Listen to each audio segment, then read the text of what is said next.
कुरुक्षेत्र की धूल भरी भूमि पर वह दिन अत्यंत भयानक था। सूर्य आकाश में प्रचंड तपन लिए जल रहा था और चारों ओर से गूंज रही थी रथों की गर्जना, शंखों की ध्वनि और तलवारों की टकराहट। उस महायुद्ध में हर ओर रक्त की नदियां बह रही थी। उस दिन का दृश्य अद्भुत और भयावह दोनों था।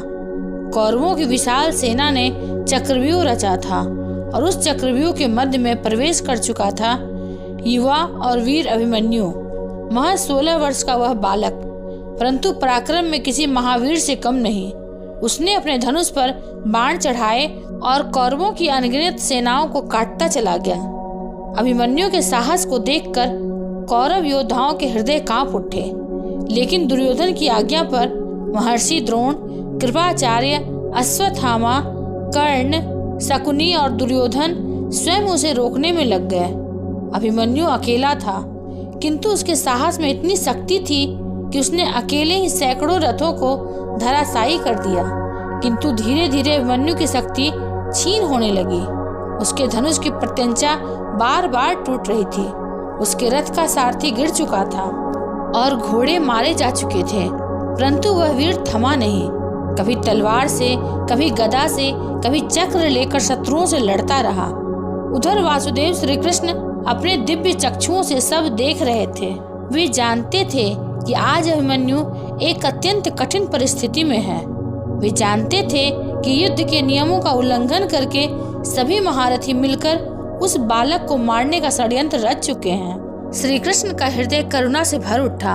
उनके नेत्रों में अश्रु छलक आए। उन्होंने कहा, हे पार्थ, देखो तुम्हारा पुत्र किस प्रकार अकेला होकर इस महासमुद्र की लहरों से लड़ रहा है। यह अद्भुत साहस है, परंतु अन्याय भी उतना ही बड़ा है। परंतु अर्जुन उस समय युद्ध में व्यस्त था। वह अपने पुत्र के पास नहीं पहुंच पा रहा था। अभिमन्यु के शरीर पर बाणों की बौछार हो रही थी। उसका तन रक्त से लथपथ था, पर उसकी आंखों में तेज अब भी था। ठीक उसी समय जब अभिमन्यु भूमि पर गिर पड़ा और उसके शत्रु उसकी ओर बढ़े, तब श्री कृष्ण ने अपने कर कमलों से सुदर्शन चक्र उठाया। वह दिव्य चक्र जो स्वयं काल का प्रतीक था। ज्यों ही श्री कृष्ण ने सुदर्शन चक्र को आकाश में छोड़ा, वह अग्नि ज्वाला समान घूमता हुआ कुरुक्षेत्र की भूमि पर आ पहुंचा। उसकी चमक से समस्त रणभूमि कांप उठी। धरती हिलने लगी। आकाश से बिजली की गर्जना होने लगी। कौरव योद्धा उस दृश्य को देखकर भयभीत हो उठे। उनके रथ कांप गए, हाथों से धनुष छूट गए। जिनके हृदयों में अभी तक गर्व और अहंकार था, वे भी सहम उठे। सुदर्शन चक्र ने अभिमन्यु के चारों ओर एक दिव्य सुरक्षा कवच रच दिया, मानो अग्नि की दीवार खड़ी हो गई हो।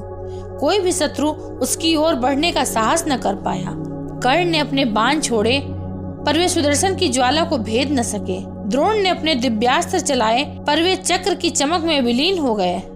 दुर्योधन स्वयं आगे बढ़ा, किंतु सुदर्शन के प्रचंड तेज ने उसे पीछे धकेल दिया।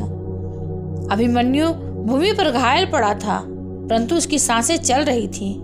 उसकी आंखों ने जब आकाश की ओर देखा तो उसे लगा मानो स्वयं मुरलीधर उसके समीप आ खड़े हैं। उसके हृदय में एक नई शक्ति का संचार हुआ। श्री कृष्ण ने मन ही मन कहा, हे अभिमन्यु, आज तू इस युद्ध में अकेला है, परंतु अकेला होकर भी तू अनंत वीरों से बढ़कर है। तेरा नाम सदा अमर रहेगा। उस क्षण रणभूमि में एक अद्वितीय दृश्य था। एक ओर घायल अभिमन्यु, दूसरी ओर चारों ओर खड़े कौरव योद्धा और बीच में घूमता हुआ दिव्य सुदर्शन चक्र जो सबका संतुलन बिगाड़ रहा था।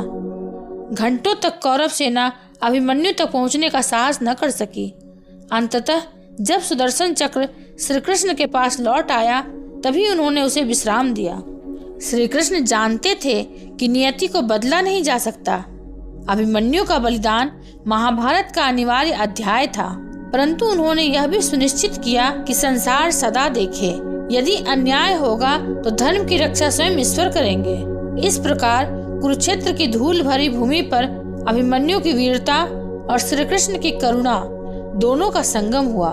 और यह कथा आज भी स्मरण कराती है कि धर्म की रक्षा हेतु भगवान सदा सजग रहते हैं। अभिमन्यु का बलिदान केवल एक योद्धा का अंत नहीं था, यह धर्म, साहस और निष्ठा का सर्वोच्च उदाहरण था।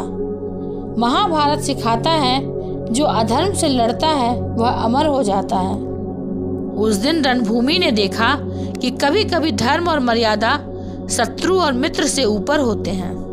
अगर आपको ये वीडियो अच्छा लगा हो तो इसे लाइक, शेयर और सब्सक्राइब अवश्य करें।